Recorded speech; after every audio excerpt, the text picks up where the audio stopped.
Bueno, pues comenzamos esta jornada con nuestro primer ponente, Alejandro Agudo.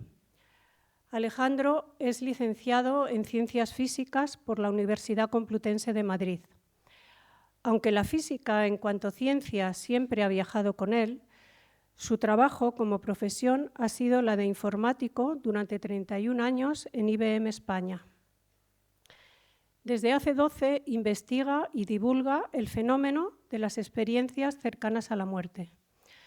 Ha traducido el libro El yo no muere, con 128 casos de ECMs verificadas. Alejandro también ha colaborado los últimos años con la International Association for Near Death Studies en sus conferencias anuales online y también con la Fundación ICLOVI en la coordinación IANS España, que realiza labores de acompañamiento a personas que han vivido una ECM. Tiene un canal de YouTube con entrevistas en directo a personas que han experimentado ECMs y a médicos y psicólogos con alguna relación o conocimiento sobre el tema. Un canal divulgativo del que no saca ningún beneficio económico y que intenta aportar reflexiones concretas sobre el tema. Sin más, con un fuerte aplauso, damos la bienvenida a Alejandro.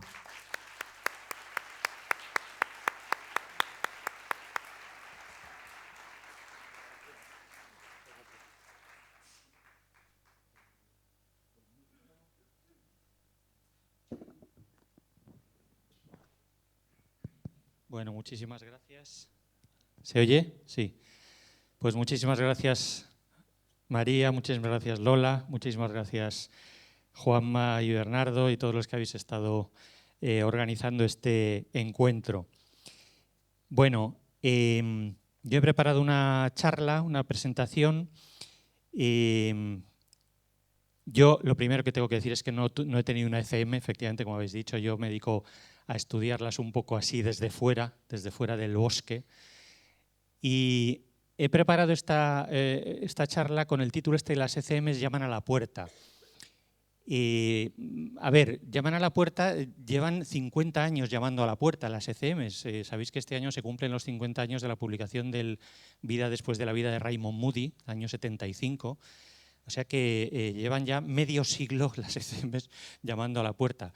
En algunos países, educadamente, les han abierto la puerta, les abrieron la puerta entonces, a los pocos años después de la publicación del libro de Moody, y empezaron a estudiarlas. Como hace una persona educada, pues abres la puerta y empiezas a hablar y a ver qué te cuenta el que viene, ¿no? Pues desde el primer momento, sobre todo en Estados Unidos, se empezaron a atender y a investigar seriamente estas experiencias. Aquí en España vamos con unos añitos de retraso, pero todo llega cuando tiene que llegar. Y efectivamente, desde hace pues, un par de años o quizá un poquito más, este fenómeno pues, se está hablando cada vez más, se habla cada vez más en los medios, la gente se están haciendo ya estudios como los de la Fundación ICLOVI, el proyecto Luz en Hospitales, y esto efectivamente parece que está tirando. Y no solo en España, el otro día hablaba yo con una persona que me dice, es que en Francia está pasando lo mismo. En Francia los casos estos están saliendo a la televisión generalista, etcétera. O sea que esto está siendo una cosa curiosa, ¿eh? Bueno, entonces, la idea de mi presentación es, bien, las ECMs llaman a la puerta, vamos a abrirles la puerta, que es lo que estamos haciendo en esta jornada de hoy, abrirles la puerta y ver qué es lo que nos tienen que decir. ¿Por qué hemos tardado en España seguramente tanto tiempo en abrirles la puerta? Pues porque desde la comunidad médica, desde otros ámbitos del saber, esto se ha visto desde el primer momento como una cosa rara, como una cosa esotérica. Dice, bueno, esto no tiene que ver con la medicina, no tiene que ver con tal, y entonces se ha como arrinconado, se ha apartado así un poco durante muchos años, como no queriendo ver, ¿no? Esto es como cuando hay una cosa aquí que no sabes qué explicación darle y dice, yo no miro. Actitud anticientífica, porque el científico lo primero que tiene que ser es ser curioso, mirar todo y buscar explicaciones a los fenómenos que ya es evidente que están ahí, ¿no? Entonces, la idea de mi charla es decir, vamos a ver, aunque no nos metamos en el tema, si queréis, trascendental, llamarlo como queráis, esotérico, místico, lo que queráis, este es un fenómeno lo suficientemente potente como para que desde distintos ámbitos del saber de la ciencia se estudie y se analice, porque plantean una serie de preguntas que no se pueden dejar de mirar y dejar de responder si eres una persona honesta intelectualmente, ¿vale? Entonces, esta es la idea de la charla. Vamos a ir como abriendo la puerta, distintas puertas, que a los que las ECM están llamando, llevan llamando mucho tiempo, y viendo a ver qué preguntas importantes nos hacen pues a distintos campos del saber, que sin necesidad de meterse en la parte más trascendental, que al final es la más importante y la más afectiva y la más trascendental, pero sin necesidad de meterse ahí, dice, a ver, es que esto como científico tengo que verlo, asumirlo e intentar explicarlo de forma honesta, ¿vale? Vamos a ver si conseguimos pasar. Parece que no funciona esto. ¿Kiko? Ah, sí, ahora sí. ¿Lo has pasado tú? ¿Lo vas pasando tú entonces? Vale. Bueno, pues estas son como las 4 puertas que vamos a ir abriendo. Primero la puerta de la medicina, las ECM llaman a la puerta de la medicina, a la puerta asistencial, social si queréis, a la puerta de la psicología y a la puerta de la filosofía, con algunas preguntas importantes. Bueno, sí, pasamos a la siguiente. Empezamos con la medicina, la puerta de la medicina. Fijaros, este gráfico que os pongo aquí es una consulta que hice yo hace unos meses en la base de datos PubMed, que la conoceréis muchos. Es una de las bases de datos importantes de artículos científicos biomédicos, una de las importantes a nivel mundial. Y lo que hice fue buscar cuántas publicaciones científicas hay en los últimos años, desde el 75 hasta el 2023, que era cuando había datos cuando yo lo hice. Publicaciones científicas que en el título o en el abstract, en el resumen, aparezca la expresión experiencia cercana a la muerte, o Near Death Experience en inglés, NDE. Bueno, la gráfica de abajo, la verde amarillenta, es el número absoluto de publicaciones. Fijaros que al principio casi no había, 0, 1, 0, desde el año 76, pero empezaron a crecer, y ahora estamos más o menos en las 80 publicaciones científicas en revistas de estas peer-to-peer, revisadas por pares, al año. 80 publicaciones científicas. La otra gráfica es esa gráfica corregida. ¿Por qué? Pues porque, si quieres hacerlo bien, la propia base de datos PubMed ha ido creciendo muchísimo en volumen total de publicaciones. Entonces, lo interesante es ver el ratio de las publicaciones de ECM sobre el total. Y ese es el otro, el azul, ¿vale? Que también crece. Es decir, que efectivamente desde el año 75 se va abriendo cada vez más la puerta, porque médicamente y científicamente es un fenómeno lo suficientemente relevante y llamativo como para que lo atendamos desde un punto de vista científico, ¿vale? Pasamos a la siguiente. Bien, pues la puerta de la medicina. Dentro de la medicina hay a su vez muchas puertas. Por ejemplo, esta de la neurología, que probablemente es la puerta más importante que tenemos que responder y que atender. Y las ECMs plantean una serie de preguntas que hay que atender sí o sí.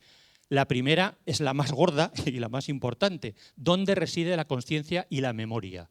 ¿Cómo puede ser que haya consciencia sin riego cerebral? No en todas las ECMs hay paro cardíaco. Hay un montón de ECMs que se producen pues, con anestesia general o en otro tipo de eventos sin llegar al paro cardíaco. Pero cuando hay un paro cardíaco ya se sabe que el riego cerebral cae, el electroencefalograma se aplana a los 15-30 segundos. ¿Vale? ¿Cómo es posible que una persona esté totalmente consciente cuando no tiene riego cerebral? Muchas veces te dicen, a ver, bueno, es que estas personas no han muerto del todo. Es verdad, no han muerto del todo porque se recuperan. Pero esto es como si a un ordenador tú lo desenchufas. Si lo desenchufas, que es el estado del cerebro durante un paro cardíaco, es que eso ni oxígeno, ni glucosa, ni nada, no puede funcionar. no te lo has cargado. El cargarse el cerebro sería lo que se llama muerte cerebral. Y es verdad que más allá de la muerte cerebral, hasta ahora no se ha pillado ningún caso de ECM, no ha habido ninguna recuperación. Los criterios de muerte cerebral ya están muy bien asentados y muy bien comprobados, ¿vale? Pero el cerebro está como desenchufado. Es que no puede funcionar, no puede funcionar. Y sin embargo, funciona. Y tenemos a la persona que está viendo cosas que luego se verifican, incluso está desplazándose por ahí, como los casos que ya conocéis. ¿Esto cómo es posible? Pregunta para el neurólogo. Y la memoria es codificación y recuperación. Codificación, cuando estamos atendiendo y vamos guardando, no se sabe dónde, guardando los recuerdos, y recuperación, más adelante los recuperamos y los volvemos a traer y hablamos de ellos. Bueno, durante una ECM esto está ocurriendo también. ¿Por qué? Porque la gente que tiene percepciones y que tiene recuerdos durante la ECM también los está almacenando, porque luego hablan de ello. Parnia las llama ahora Recalled Experience of Death, recuerdos del proceso de la muerte. O sea que durante la ECM se codifica y durante la ECM también se recupera. Las revisiones de vida son eso, son o escenas de la niñez, recuperaciones de la memoria que tienes. Cuando tienes el cerebro desenchufado. ¿Esto qué es? ¿Dónde está la memoria? Bueno, San Agustín decía, ¿cómo era? Las potencialidades de la memoria son, del alma son memoria, entendimiento y voluntad. San Agustín, memoria. Y esto enseguida te hace pensar en Juanjo López, el médico que ha hablado aquí también, que se dedica a las regresiones en Cartagena, que él suele decir, el alma lo sabe todo. El alma lo recuerda todo. Durante una regresión salen cosas que incluso luego veremos en un ejemplo impresionante. ¿Dónde está la memoria? Todo esto que sabemos de los circuitos de la memoria, del hipocampo, de las células, de las neuronas que guardan recuerdos concretos, ahí, desde luego, no puede ser el único sitio donde está la memoria. La memoria tiene que estar en otro sitio porque se accede y se trabaja con ella cuando el cerebro está desenchufado. Entonces, esto es una pregunta del millón. Más preguntas. ¿Durante una ECM hay actividad electroencefalográfica? Esto es la mayor parte de los 80 artículos estos que salen año tras año tiene que ver con esta pregunta. Los equipos que están investigando las ECMs en serio en el mundo, que hay distintos equipos en Michigan, en la Universidad de Michigan y en el Coma Science Group en Bélgica, están casi siempre intentando llegar a esto, intentando pillar a alguien que haya tenido una ECM y pillar el electroencefalograma para ver si esto es algo del cerebro o no es algo del cerebro. Hay un montón de artículos de esto y toda una guerra entre unos que dicen sí, entonces pillan algo de actividad, sobre todo es actividad gamma, de las ondas electroencefalográficas gamma, y estos son las end-of-life electrical surges, las actividades alrededor del momento de la muerte. Ahí es muy importante si estás antes del paro cardíaco o estás después del paro cardíaco. Entonces hay toda una guerra entre los detractores y los promotores, si queréis, de estas investigaciones con el tema de la actividad electroencefalográfica. Bueno, pues hay un montón de artículos de esto. Uno de los mejores que todavía no se ha publicado es este de Nigel Shaw. Este es un neurofisiólogo neozelandés, ya mayor, con una experiencia enorme, y tiene un artículo buenísimo donde recoge toda esta opción de una forma crítica. Dice, no, esto, porque puede que haya actividad, pero probablemente no es una actividad cognitiva, es una actividad paroxísmica originada en la amígdala y tal. Bueno, luego os diré dónde podemos consultar un poquito todos estos artículos, pero esto es una pregunta también esencial para un neurólogo. Última pregunta, por ejemplo, ¿cómo es posible una experiencia extracorporal? Sabéis que durante las ECMs, en algunos casos, la primera etapa es una experiencia extracorporal, la persona se ve desde fuera, ve todo el escenario o incluso escenarios que no están en donde está él, y luego cuenta cosas concretas que muchas veces se verifican. Este es el asunto del libro este del Yo no muere que tradujimos. ¿Esto cómo es posible? Si la conciencia está generada por el cerebro, o sea, ¿cómo es posible que salga algo? ¿Qué es eso que sale? Tiene una conexión. La actividad electroencefalográfica viene de esa experiencia que está teniendo y es un reflejo hacia abajo o es un reflejo hacia arriba, que hay montones de preguntas. Esto no es una cosa nueva, esto ha salido, parece que sale ahora, pero aquí tenemos a este señor, Wilder Penfield, que es el padre de la neurocirugía americana, que ya en los años 40 se topó con esto. Este es uno de estos tipos que empezó a hacer neurocirugía en despierto. Sabéis que el cerebro no tiene sensación de dolor a sí mismo.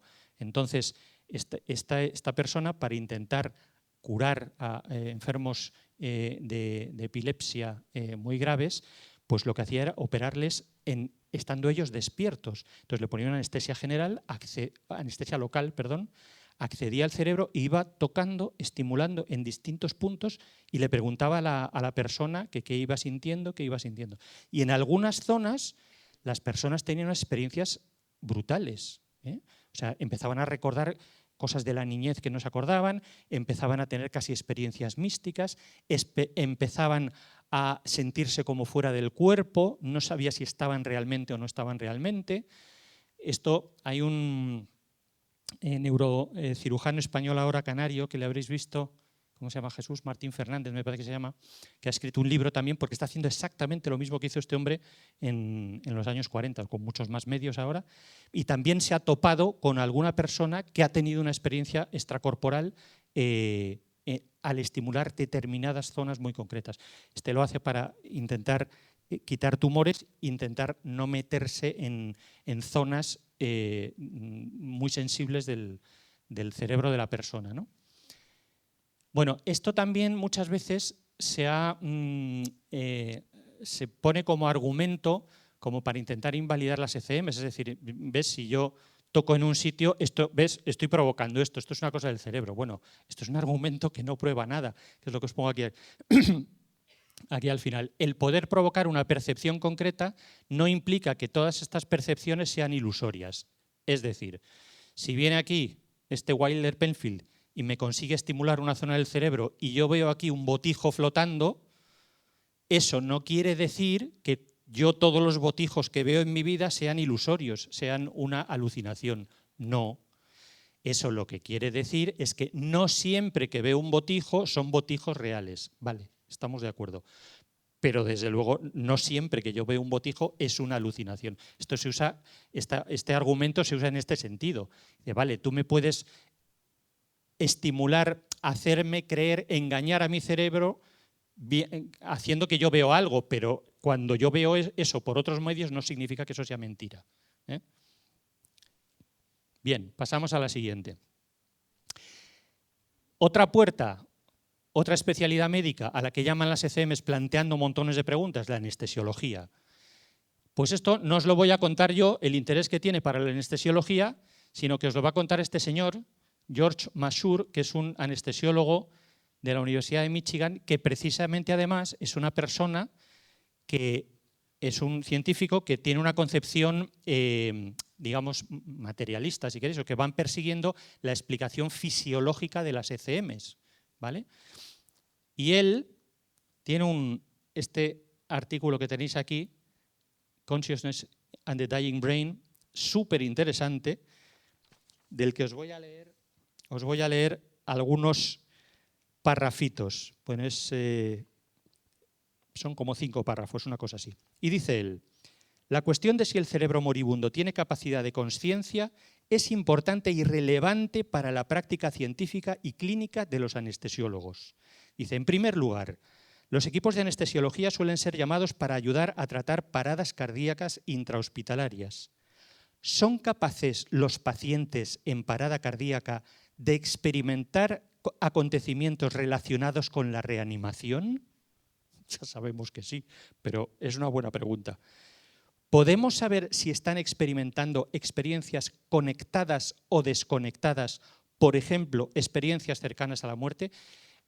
Conectado o desconectado, entendéis más o menos la idea. Conectado es estamos conscientes y estamos conectados con el mundo exterior. Desconectados son las ECMs. Estamos desconectados del mundo exterior y sin embargo estamos ultra conscientes por otro lado. Que podrían tener implicaciones si sobreviven a la parada cardíaca. ¿Es posible, mediante una intervención farmacológica, prevenir un tipo de experiencia o facilitar otro? Este es todo el trabajo de la anestesiología. La anestesiología, con distintos cócteles de fármacos, intentan pues, bajar el nivel de consciencia, intentan inmovilizar, intentan parar. Esto es lo que quieren ellos. Y sin embargo, esto se les escapa. Hay montones de ECMs que son durante anestesia general. Esto, digamos, entre comillas, es una especie de fracaso del anestesiólogo. Entonces, claro, esta gente dice, ¿pero cómo podemos controlar esto? En segundo lugar, comprender la capacidad de consciencia del cerebro moribundo es importante para la donación de órganos. Aquí se abre otra puerta infinita. Los pacientes que no responden, pero que no están en muerte cerebral, ¿son capaces de tener experiencias en el quirófano tras el cese de la asistencia cardíaca? Y en caso afirmativo, ¿cuál es la duración de esa capacidad de consciencia? Dice, ¿cómo podemos regular esto? La anestesia nosotros la regulamos más o menos bien, dejando pasar o cortando flujo de medicamentos. Pero esto, ¿cómo lo controlamos, ¿no? ¿Se puede controlar? ¿Cómo podemos controlarla y cómo debería influir en la práctica quirúrgica y anestésica durante la extracción de órganos? Esto es un tema tremendo. En tercer lugar, la conciencia en el momento de la muerte es importante para los cuidados críticos y paliativos. ¿Qué pueden experimentar los pacientes tras la retirada de la ventilación mecánica o el soporte cardiovascular? ¿Cuál es la mejor manera de informar y educar a las familias sobre lo que pueden estar experimentando sus seres queridos? Claro, una persona que está muriendo o que está teniendo una parada cardíaca, ¿qué le dices a la familia? Tendrás que saber un poco, por lo menos, del tema. Podemos promover o prevenir experiencias en función de los deseos del paciente. Esto lo hablábamos en la entrevista con Rosana. Dices, ¿hasta dónde tiene que llegar la sedación esta terminal? ¿Queremos que la persona esté consciente y que pueda vivir todas estas experiencias del tránsito o queremos que no? ¿Cómo podemos controlar eso? Sería interesantísimo para un anestesiólogo saber un poco más y poder controlar un poco más si estas experiencias se pueden promover o prevenir en función de los deseos. Y acaba diciendo, en resumen, la experiencia cercana a la muerte y otros tipos de experiencias durante el proceso de morir son de relevancia para las actividades clínicas de los miembros del equipo de anestesiología. O sea, se puede decir más alto, pero no más claro. Seguimos. Farmacología. Hemos hablado ya un poco de los fármacos y tal. Este también es un campo que abre unas puertas y unas preguntas tremendas. ¿Son las ECMs equivalentes a una experiencia con psicodélicos? También muchos artículos de estos están dedicándose a comparar. Aquí tenéis uno, por ejemplo, de un tal Timmerman, de Londres me parece que es, donde compara las experiencias con DMT, con dimetiltriptamina, con las ECMs. Y estos son los 16 elementos de la escala de Grayson y comparando si se dan en un caso, se da en otro caso. Yo antes de meterme en este jardín y abrir esta puerta, yo evidentemente no recomiendo estas experiencias en absoluto. Estas sustancias precisamente porque no se conocen muy bien, hay que tomarlas no de forma recreativa, como hace mucha gente. El camino no es este, sino en un entorno muy clínico y muy controlado. Pero es verdad que es algo bastante llamativo. Esto ya lo decía Van Lommel en el libro de Consciencia más allá de la vida cuando lo publicó. ¿Por qué? Pues porque de los 16 elementos estos, algunos, y no pocos, sí que aparecen también en las experiencias, en el estudio al menos con DMT. No todos, efectivamente, y algunos, curiosamente, aquí no se lee mucho, pero algunos no salen casi nunca. Por ejemplo, la llegada al punto de frontera, este momento en el que algunas personas con las ECMs le dicen, bueno, ¿quieres volver? ¿No quieres volver? Decides tú o te vuelves para atrás. Eso no se suele dar en estas experiencias con psicodélicos. Pero es verdad que ahí hay un solape muy interesante, porque esto nos puede iluminar también mucho qué es exactamente una ECM y esta conciencia no local o esta conciencia que parece que se separa, cómo se mezcla con la conciencia más fisiológica, que es la que se afecta con estas sustancias. Esto nos puede dar un montón de pistas. Este es un tema interesantísimo que hay que tratar con mucho cuidado. Os pongo ahí el libro de la mente holotrópica de Stanislav Grof, porque ahí es donde leí yo por primera vez que una persona había tenido una experiencia pues parecida a una ECM por un consumo de estos. A este hombre, a Stanislav Grof, psiquiatra, le enviaron en el año 56 un frasquito, una farmacéutica, para que probase con los pacientes y probasen y empezasen a probar a ver que si tenía efecto positivo en las terapias, en los tratamientos. Y él no se le ocurrió otra cosa que probarlo consigo mismo lo primero. Y tuvo una experiencia mística absoluta, o sea, brutal. Y ese frasquito era la primera muestra de LSD. Y luego él, claro, se quedó tan alucinado que empezó luego a probarlo en dosis muy pequeñas, muy controladas, con algunos pacientes muy refractarios, muy difíciles de tratar, con distintos éxitos. Pero efectivamente, ¿qué pasa con estas sustancias? ¿Qué hacen en el cerebro? Se sabe más o menos qué receptores inhiben o qué receptores activan, pero qué consecuencia tiene eso, cómo se mezcla esto con ese otro tipo de conciencia, ¿no? Esto los ingleses lo llaman NDE-like experience. Experiencias que se parecen, pseudo-ECMs podríamos llamar, experiencias que se parecen, ¿no? Campo interesantísimo también, preguntas interesantísimas. Seguimos adelante. Y medicina en general, la medicina, gran pregunta para la medicina general. ¿Cómo son posibles algunas curaciones tras una ECM? Conocemos ya algunos casos tremendos. Tenéis ahí el de Anita Moorjani, que es seguramente es el más famoso a nivel mundial, de personas que están en estado terminal, que entran en estado terminal, los médicos le dieron unas pocas horas de vida, tenía un cáncer ya totalmente avanzadísimo, un linfoma. Ella tiene una ECM, decide en la ECM volver, de estas ECMs que le dan a elegir. Hay un detalle increíble de esta ECM y es que ella cuenta que durante la ECM ella sabía que los médicos estaban haciéndole el análisis de la viabilidad de sus órganos porque estaba teniendo un fallo multiorgánico. Entonces le habían hecho unas cuantas pruebas y estaban viendo el resultado médico. Y ella dice que sabía durante la ECM que dependiendo de lo que ella eligiese, si seguía muriéndose o volvía, el resultado de los análisis iba a ser uno u otro. Esto es casi cuántico, esto es conciencia. Dice, si yo elijo esto, la realidad es de esto, y si yo elijo esto, la realidad es así. Pues hasta ese punto llega esta capacidad de decisión. Aquí en España, os pongo estos dos casos, también tenemos casos de recuperaciones bastante asombrosas, cuando menos. Tenemos este caso de Beatriz Matesanz, que tengo la entrevista en mi canal si queréis verlo. Beatriz ha sido durante muchos años coordinadora de trasplantes en la Fundación Jiménez Díaz y tuvo su ECM con 20 añitos en el último curso de sus estudios de enfermería, en diciembre. Empezó con unas convulsiones tremendas y tal, y la ingresaron, no sabían qué le pasaba, le hicieron montones de pruebas y al final del mes, 30-31 de diciembre, tuvo un episodio terrible de convulsión y entonces ahí tuvo su ECM, se vio desde fuera, fue hacia la luz y tal.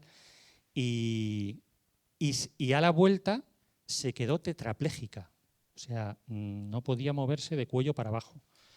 Los médicos luego le dijeron, Beatriz, es que no dábamos un chavo por ti, los médicos que la atendían. Y ella dijo que no, dice, yo quiero acabar mis estudios este curso. Dice, y me voy a poner bien y quiero acabar mis estudios de este curso. Al mes empezó a mover un brazo, a los 2 meses pidió ella que la pusiesen de pie. Le dije, pero Beatriz, por favor, la pusieron de pie, empezó a andar, a los 3 meses le dieron el alta y el curso ese terminó sus estudios de enfermería. Tenemos también, conoceréis muchos, la ECM que tuvo Juanjo López, que también la ha contado en las distintas entrevistas que ha hecho, que le dio un ictus muy grave, estando trabajando y en su propio hospital, y subió a los médicos, a sus compañeros, le atendieron, él notaba por los síntomas, él se daba cuenta de los síntomas y notaba esto es un ictus muy serio y es muy bueno. Dice, bueno, pues ha llegado el momento de morirse y dice, no pasa nada. Dice, ha llegado el momento de morirse, no pasa nada, tranquilidad. Y entonces también se le da la capacidad de decidir si volver o no volver y él dice, porque él como dice, dice, tú decides, dice que notó que le decían, tú decides. Y entonces dice él, pues si decido yo, decido volver, dice, pero si vuelvo tengo que seguir, necesito un cuerpo que funcione, un cuerpo viable, necesito para mis charlas y para toda la labor que me queda por hacer. Y a partir de ahí se va a la cama y tal, se le pasan todos los síntomas, llaman a los neurólogos y 4 médicos que lo habían visto los síntomas anteriores dicen, pero bueno, ¿y esto? Llega la neuróloga y dice, pero ¿y yo me tengo que creer que a Juanjo le ha dado un ictus? Pues si está normal. Toda una semana de pruebas y estaba normal, ni rastro del ictus. ¿Qué es esto? ¿Qué es esto? ¿Qué energía, qué impulso, qué se traen estas personas que han vivido una ECM? ¿Esto se puede activar de alguna forma? ¿Se puede acceder? Esto para la medicina sería un bombazo, claro. O sea, en vez de tanto efecto secundario de los fármacos, acceder a una cosa mucho más limpia, mucho más pura y mucho más directa. Acceder a esto. Hay otra cosa que cuenta Stanislav Grof en este libro impresionante, que es que te da un poco la idea de qué es eso que hay ahí controlando el cuerpo. ¿Sabéis lo que es el reflejo de Babinski? El reflejo de Babinski es esto que se hace a los recién nacidos, esta prueba que se les hace neurológica, para ver si están bien neurológicas, que se les aprieta la planta del pie y los dedillos del bebé pues se contraen. Esto es el Babinski positivo. Esto es un reflejo que dura más o menos hasta los 2 años y el Babinski negativo es ya en la edad adulta, los dedillos como que se tiran para atrás, ¿no? Pues este Stanislav Grof cuenta en este libro cómo la gente sometida, adultos sometidos a hipnosis y a regresiones, a estos primeros meses de vida, cuando les hace el tío curioso, cuando les hace el reflejo de Babinski, Babinski positivo. Y cuando salían de la hipnosis y volvían a tal, hacía el y Babinski negativo. Dice, esto que es para un neurólogo como una cosa, esto está codificado en la médula, o sea, es que no sé si llega hasta el cerebro. O sea, esto es una cosa totalmente fisiológica, hasta eso está controlado por esa otra cosa que no sabemos qué es, pero que le está diciendo al cuerpo, tienes 2 años, tienes 2 meses. Y el cuerpo se comporta como si tuviese 2 meses. O sea, el nivel de control de esa capa que no sabemos cómo llamar es absoluto, hasta ese nivel. Entonces, si llega hasta ese nivel, o sea, las capacidades que tiene esa capa de control, pues pueden ser infinitas seguramente. Seguimos adelante. Vale, pues hemos abierto unas cuantas puertas en la medicina. Vamos a la parte asistencial. Seguimos adelante. ¿Cómo reaccionar ante un paciente que cuenta su ECM? Y esto tampoco os lo voy a contar yo, sino que os lo va a contar una persona que vivió una ECM en un entorno hospitalario y que lo dijo. Lo dijo. Este es Javier Aramendia, que algunos le conocéis. Es un ex empresario vasco. Tenía una empresa buenísima de pastelería, montones de pastelerías por el País Vasco, y que tuvo un infarto haciendo ejercicio y tal, y se fue le atendieran, y entonces le iban a hacer un cateterismo, y en el pasillo en el que le iban a hacer el cateterismo tuvo una ECM. Yo creo que no llegó a tener parada cardíaca, pero tuvo una ECM. Y luego le hicieron el cateterismo y luego volvió. Entonces, os va a contar él, vamos a ver si podemos poner bien el vídeo, qué es lo que le pasó después. A ver. Y bueno, fue cortado por una sanitaria, una TS, que vino a tomarme la tensión, pues eso, pues lo normal, y le empecé a contar y me dijo, eso son chorradas.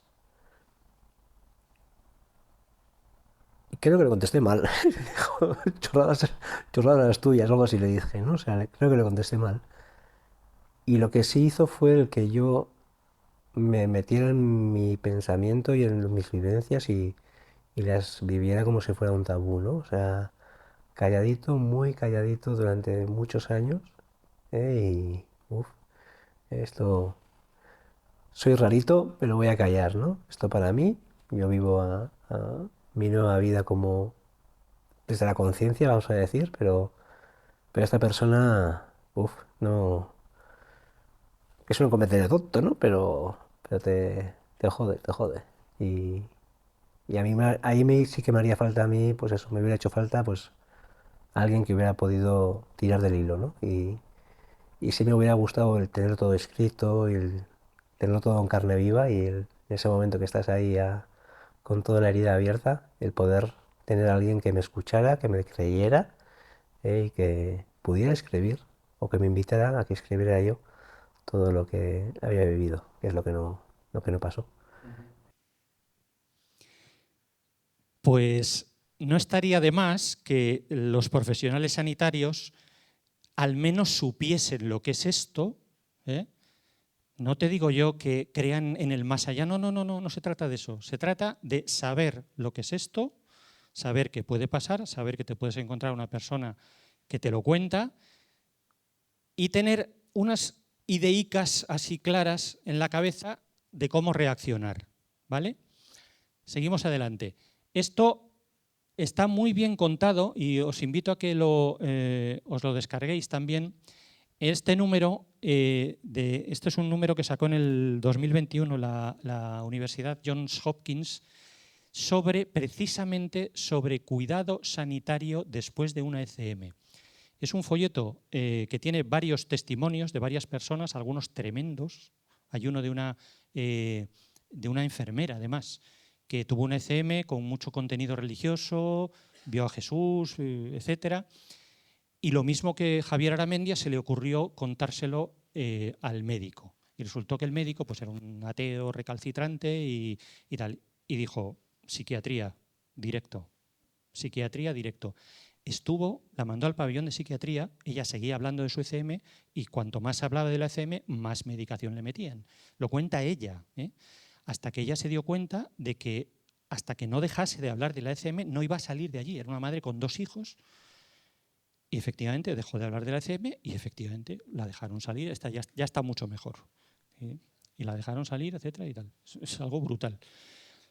Bueno, pues en la introducción de este monográfico dedicado a este tema, se dice, como señala Hagan, los profesionales sanitarios casi no reciben formación sobre ECMs, pero su reacción ante un paciente que cuenta su experiencia puede afectar a su bienestar tanto positiva como negativamente, con un impacto duradero en su vida física, mental e incluso interpersonal. Hace falta tener unas pocas ideitas sobre cómo reaccionar y qué hacer con pacientes de estos. Es verdad que no es una cosa muy común, entre otras cosas porque muchas de las personas que viven una ECM se lo callan, pero cuando alguna siente la necesidad de contarlo de forma inmediata, hay que saber por lo menos cómo reaccionar. Seguimos adelante. Yo puse en un vídeo que hice para profesionales sanitarios, no llega a ser un protocolo, pero son 8 ideas muy sencillas, que algunas están sacadas del otro vídeo que tienen la IANDS sobre este tema y otras son un poco más de mi cosecha. Pero bueno, La primera sería sondear inicialmente y con sutileza y a solas al paciente. Con sutileza y a solas. Segunda, escuchar y dejar de lado las creencias personales. Vale, yo no creo en nada de esto, pero por ahora voy a aparcar mis creencias y voy a... No es darte la razón como un loco, es decir, vale, sí, sé que esto existe y hay otras personas que te pueden ayudar. Tercero, cuidar mucho la primera reacción propia. Cuidado con la primera reacción propia. Cuarto, usar preguntas abiertas y dejar que el paciente hable. Quinto, invitarle a que escriba o grabe lo que recuerda ahora de su experiencia, porque puede pasar que con el tiempo se olvide. A mí me ha pasado esto con algún caso que me ha dado muchísima rabia, por cierto, de una persona que, un señor mayor, que tuvo una ECM estando por el COVID, estando en coma, estuvo en coma una semana por COVID. Y yo sé que esta persona, cuando se despertó, y los primeros días, lo sé porque habló con su hermano, y yo he hablado con su hermano, y su hermano sí que se acuerda y me lo ha contado.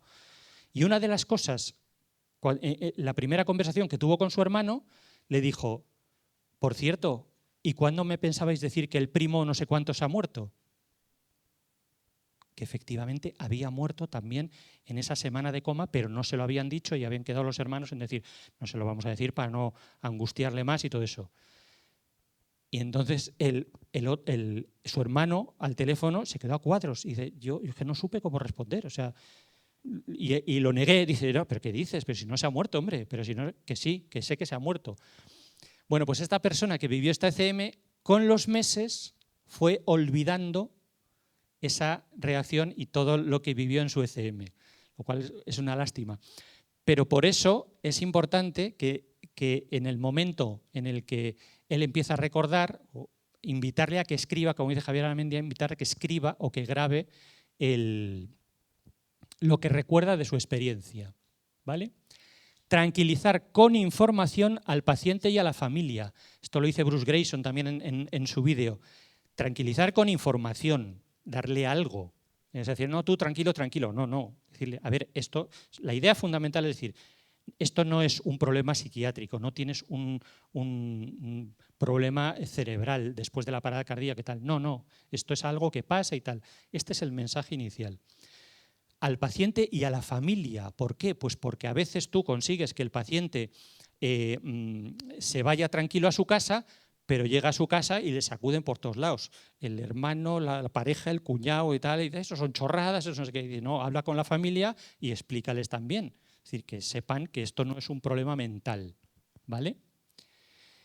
Incluir una mención a las ECMs en la historia clínica por los posibles cambios fisiológicos o psicológicos que pudieran aparecer en adelante.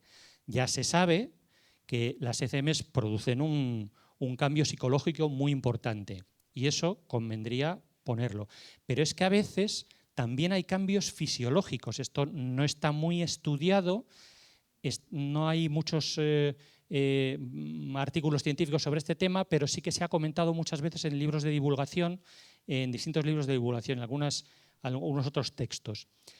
La gente que vuelve de la ECM suele volver mucho más sensible a todo, a la luz, a los sonidos, a algunos alimentos, a algunos fármacos, incluso dosis que antes eran suficientes para esta persona, después de la ECM ya son excesivas para esta persona. Entonces, aunque solamente sea porque esa posibilidad existe, convendría decir, ojo, esta persona después de la parada cardíaca o después de la estancia por la UCI, cuidado que ha tenido una ECM, pones ECM y que la gente por lo menos sepa de qué estás hablando, ¿vale?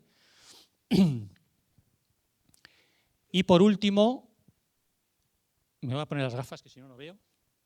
Saber a dónde redirigir a la persona, si lo necesita, a counseling o a psicólogos especializados.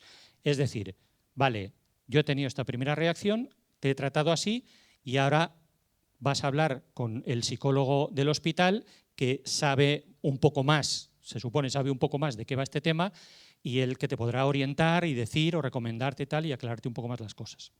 Pues ya está. Estas ideas, tenerlas en la cabeza. Seguimos adelante.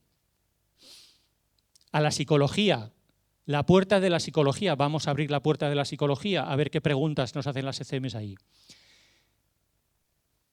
¿Cómo es posible, esto lo llama Bruce Greyson, que las ECMs tengan este nivel de eficacia terapéutica?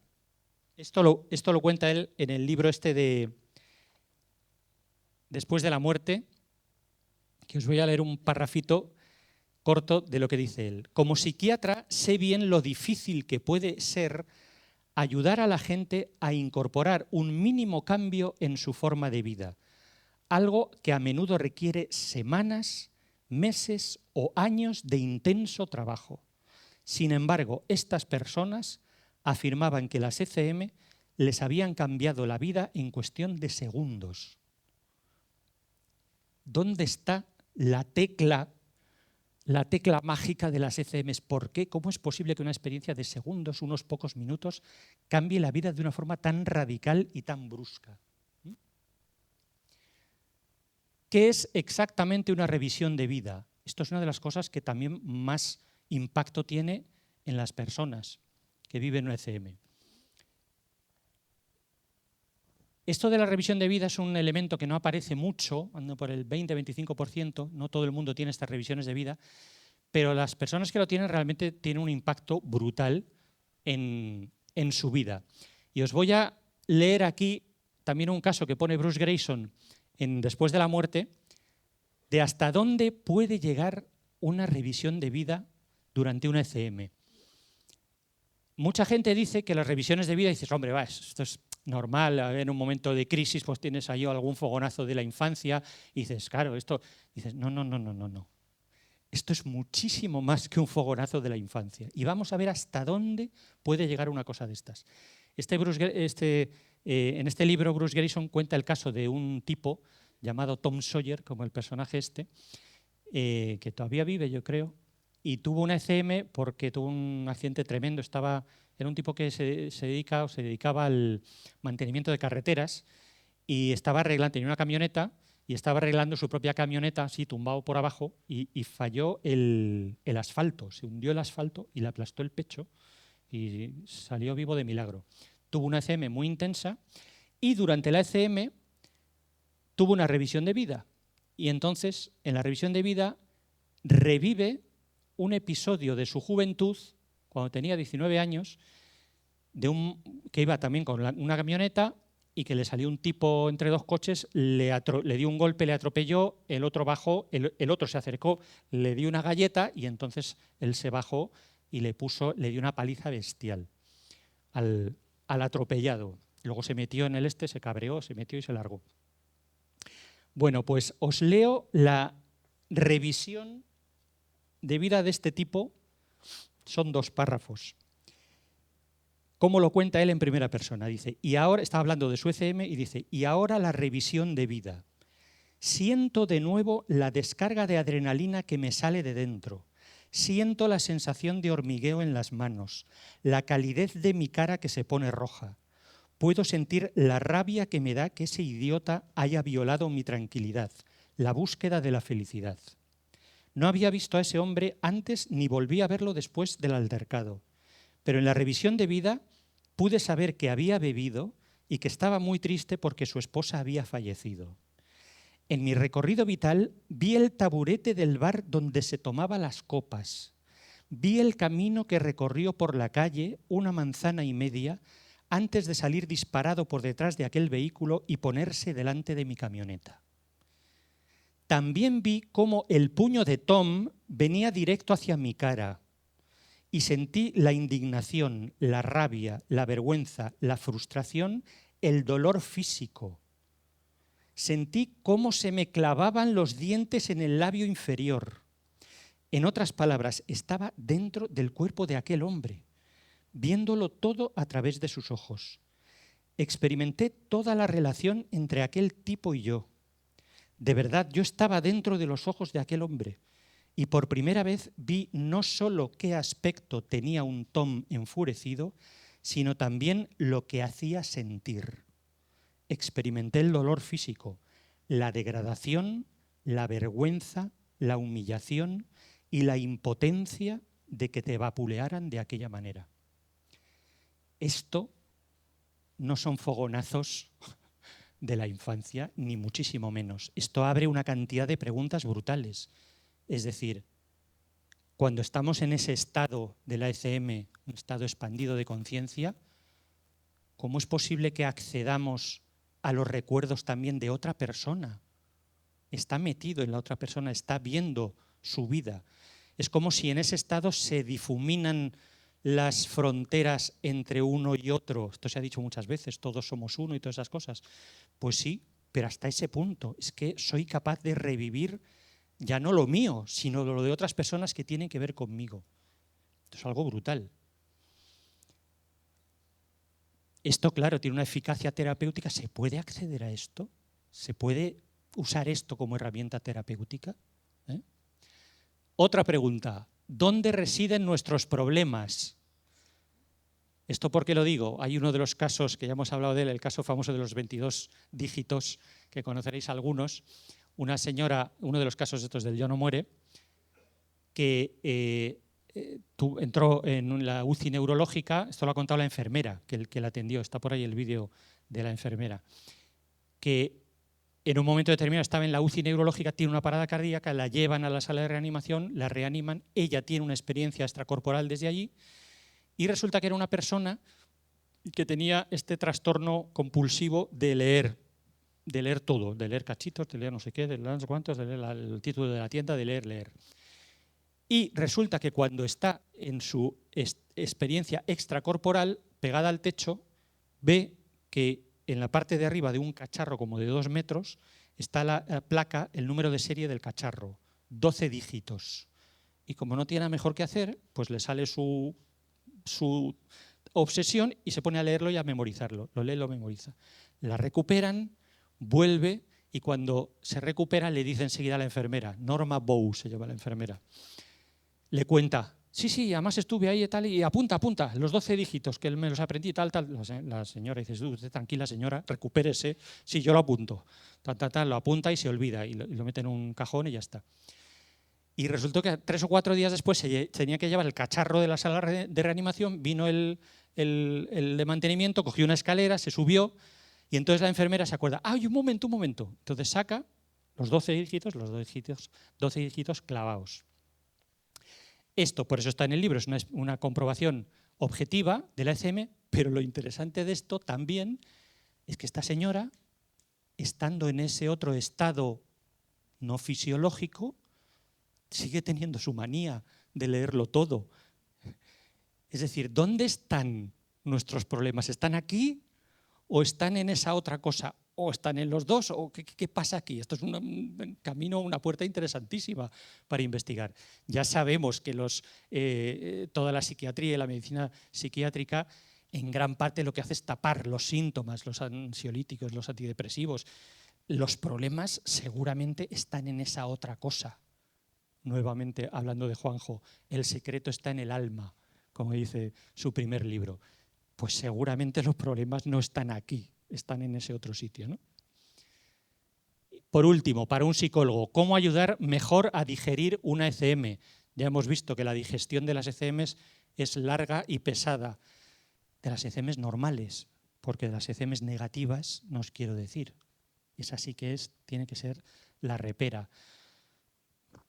Un psicólogo debería estar un poquito preparado para saber cómo enfocar esto en la terapia. Pues buenas preguntas también para el psicólogo. Seguimos adelante. Y terminamos. Preguntas para la filosofía. Para la filosofía hablo montones de preguntas, pero seguimos adelante, sobre todo para las teorías de la conciencia. ¿Cómo se encaja esto? ¿Cómo se encaja esta conciencia que tiene toda la pinta de que hay una conciencia no fisiológica y hay una conciencia fisiológica? Son dos conciencias. ¿Cómo se interactúan? ¿Cómo se influyen mutuamente? Este es el famoso problema duro de la conciencia. Entonces, seguimos adelante. Teorías de la conciencia hay tropecientas mil y esto nos da una pista ya de los despistados que estamos en este tema. Hubo hace poco un metaanálisis de estos y salían como 150, 200 teorías de la conciencia distintas. Y dices, bueno, las dos que más de las que más se habla últimamente son estas dos, la teoría del espacio de trabajo global y la información integrada, la IIT. Y tenemos aquí también la teoría de los microtúbulos de Penrose y Hameroff, una de las teorías cuánticas de la conciencia, no es la única, pero esta es de las que más se ha hablado. Estas salieron a final de los 90, la IIT es de principios de 2003, creo que es 2005, y cualquiera de estas tiene que ser capaz de explicar todo esto de lo que estamos hablando. No podemos hacer, como decíamos al principio, no, yo es que no quiero mirar. Yo voy a hacer una teoría, pero solamente de esto que sé explicar. Y dice, no, tendrás que mirar esto también, si quieres una teoría completa. La Global Workspace Theory, la primera, es una teoría muy cerebral, está muy bien hecha para explicar el funcionamiento del cerebro. Dice que hay una especie de red fundamental en la parte frontal y que hay una serie de procesadores especializados que van en paralelo y que compiten como para atender la conciencia que va como más en serie, y eso explicaría la conciencia. Pero claro, estamos en lo mismo del principio. Cuando tienes esto desenchufado, ¿cómo explicas que la persona esté consciente y más consciente que nunca? La teoría de la información integrada es una teoría mucho más abstracta, es muy interesante porque dice, es una especie de modelo matemático que dice, no, la conciencia existe. Lo que hay que ver es cómo saber qué nivel de conciencia tiene un sistema. Él no habla de cosas concretas, de un cerebro entero, sino un sistema de elementos que pueden ser cualquier cosa. Esto es una cosa interesantísima. Pueden ser neuronas, pero pueden ser individuos. Pueden ser pájaros de una bandada, pueden ser árboles de un bosque, pueden ser estrellas de una galaxia, pueden ser chips de un ordenador o de un conjunto de ordenadores. Tiene que cumplir, según él, unas determinadas características, flujos de información para que se pueda estimar el nivel de conciencia que tiene ese sistema. Cuando se aplica a las neuronas, también. Y entonces al final da un número, que es un número del nivel de conciencia que tiene eso. Esto es una cosa interesantísima. No sé si sabéis que se están haciendo experimentos de cultivo, esto lo cuenta Parnia en su último libro, de cultivo de neuronas para hacer lo que llaman organoides cerebrales, mini cerebros cultivados, y con estas fórmulas, teóricamente, podrías llegar a saber qué nivel de conciencia tienen esos organoides cerebrales, con todas las implicaciones éticas que tiene esto, que son tremendas. Es una investigación brutal. Bueno, ¿esto explica las ECMs? Pues depende. Si el conjunto de elementos y de sistemas que tienes son las neuronas, ya sabemos que no lo explican. Pero si son otras cosas, átomos y tal, pues quizá podría llegar a explicar. Y la teoría de Penrose y Hameroff, sabéis que es una teoría que dice que la conciencia está generada por efectos cuánticos dentro de los microtúbulos de las neuronas y de todas las células. Todas las células del cuerpo tienen microtúbulos, de hecho, todas las células eucariotas tienen microtúbulos, y una de las cosas interesantes que dice esta gente es que, por ejemplo, se han visto procesos de aprendizaje en organismos que no tienen neuronas. Hay un experimento con las mimosas púdicas, estas mimosas tan chulas que les pasas un dedo y hacen así, estas plantas que se mueven un poco. Hay un experimento de aprendizaje con estas plantas que no tienen neuronas, pero sí tienen microtúbulos. Incluso en paramecios, los paramecios son estos seres unicelulares que no tienen neuronas, pero sí tienen microtúbulos, que es como van cambiando la forma y tal. Y se ha visto que también aprenden. Cosa totalmente increíble, ¿no? Entonces dices, la conciencia parece que no está ligada indisolublemente a las neuronas, ¿no?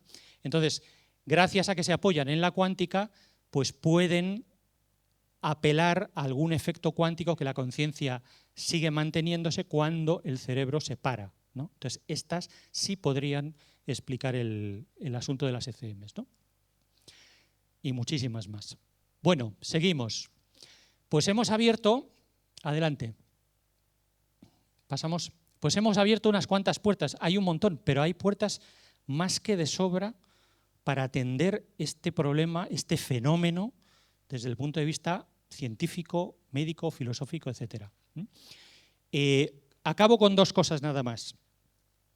Gran parte de estos artículos, bueno, casi todos los artículos estos que salen investigando todo este tipo de cosas desde un punto de vista médico, están recogidos en esta base de datos, como os dije, PubMed.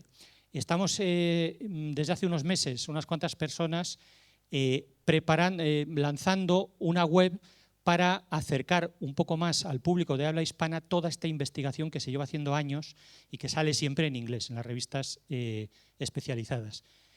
Seguimos adelante y si queréis acceder, pues la tenemos ya disponible, se llama ecms.es y estamos poniendo básicamente artículos, estudios prospectivos y libros resumidos. O sea, no hace falta leerse todo el artículo entero porque nosotros ya lo hemos leído y lo hemos resumido. Lo resumimos en unos poquitos párrafos en español y comentados, valorados, es decir, valorados siempre desde nuestro punto de vista, que esto lo advertimos al principio, nosotros tenemos una concepción, digamos, no materialista de este fenómeno y lo decimos claramente al principio. Nuestras valoraciones son siempre desde este punto de vista, pero vemos todo tipo de artículos de todo pelaje, ¿vale? ecms.es. Haremos, por ahora no tiene mucho volumen, pero vamos, ya la vamos engordando continuamente. Y para terminar, voy a acabar con un homenaje también a mi padre, que falleció en el 2020, justo al principio del COVID, porque este tema de llamar a la puerta, esta imagen de llamar a la puerta de las ECMs que iban llamando y llamando a la puerta como muchos años, siempre a mí me recuerda aquel soneto maravilloso de Lope, en el que él habla de Jesús llamando a la puerta del alma, que era una de las poesías preferidas de mi padre. Yo a mi padre ya en los últimos tiempos, cuando ya perdía la memoria, yo siempre le tiraba de la lengua, porque siempre nos han gustado muchísimo todas esas poesías, y yo le iba diciendo el principio de la poesía a ver si él la completaba. Y esta fue la última poesía que yo le pedí que completase justo el día antes de que se muriese, que ya tenía muy poquita voz, y la repitió desde el principio hasta el final. Es un soneto preciosísimo. A ver, vamos a ponerlo. ¿Qué tengo yo que mi amistad procuras? ¿Qué interés se te sigue, Jesús mío, que a mi puerta cubierto de rocío pasas las noches del invierno oscuras? Oh, cuánto fueron mis entrañas duras, pues no te abrí. Qué extraño desvarío, si de mi ingratitud el hielo frío secó las llagas de tus plantas puras. Cuántas veces el ángel me decía, alma, asómate ahora a la ventana, verás con cuánto amor llamar porfía. Y cuántas, hermosura soberana, mañana le abriremos, respondía, para lo mismo responder mañana. Bueno, pues no hagamos como Lope hizo con Jesús, no hagamos con las ECMs, abramos la puerta del corazón y la puerta de la cabeza, la puerta del cerebro, que también es fundamental para construir una base sólida y una base que no es simple. No sigamos diciendo, no, esto es una cosa que no tiene que ver con la... No, claro que tiene que ver y como hemos visto plantea preguntas tremendas y que no se pueden soslayar. Eso es lo que estamos haciendo y lo que vamos a hacer durante todo este día. Abrir la puerta de la cabeza y del corazón para que las ECMs entren y nos cambien bien por dentro. Así que muchas gracias y a por ello.